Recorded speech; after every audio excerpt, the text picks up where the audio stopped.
Армысыздар, қымбатты кішкентай тыңдаушылар. Түнгі ұйқыға кетерде, әжем айтқан ертек айдарында кезекті ертегіміз. Ертегіміздің атауы тау, қамбақ және бүркіт. Бір қамбақты жел айдап, үлкен таудың етегіне әкеп тастайды. Мұны биіктен көріп тұрған тау: қамбақ, қайда жүрсің? Неғып келді мұнда?" дейді. Қамбақ тұрып: "6 баттан ауырды көтерген алып едім. 7 қабат жер астынан шығып, алып деген сенің атағыңды естіп, алысу үшін әдейі сені іздеп келдім" дейді.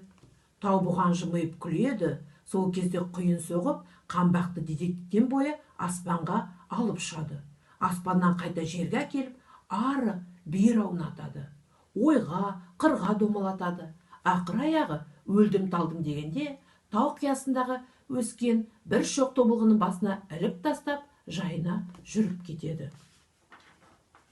Қаны қашып, қабағы түскен қамбақтың қасына бір бүркіт келеді. Ол: қамбағым, неғып жатырсың?" дейді. Қамбақ: "6 баттан ауырды арқалаған едім. 7 қабат жер астынан шығып, алып деген таудың атағын естіп, астын жатқан таумен әдейілеп келіп алысып едім. 6 күн алысып, 7 күн дегенде әрең жерге шығып, желкесінен басып жатырмын" дейді. "Болса болар" дейді бүркіт оған. "Тобылға зорға ілініп қалған екенсің." "Әлбетте" дейді қамбақ.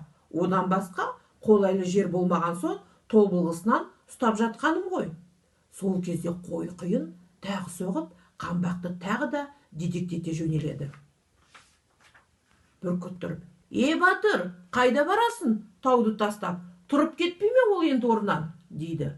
"Уайымдама бүркітім, алдымда алысатын әлі көп алып таулар бар. Соларға жетуге асығып барамын" деуге шамасы әрең келген қамбақтың.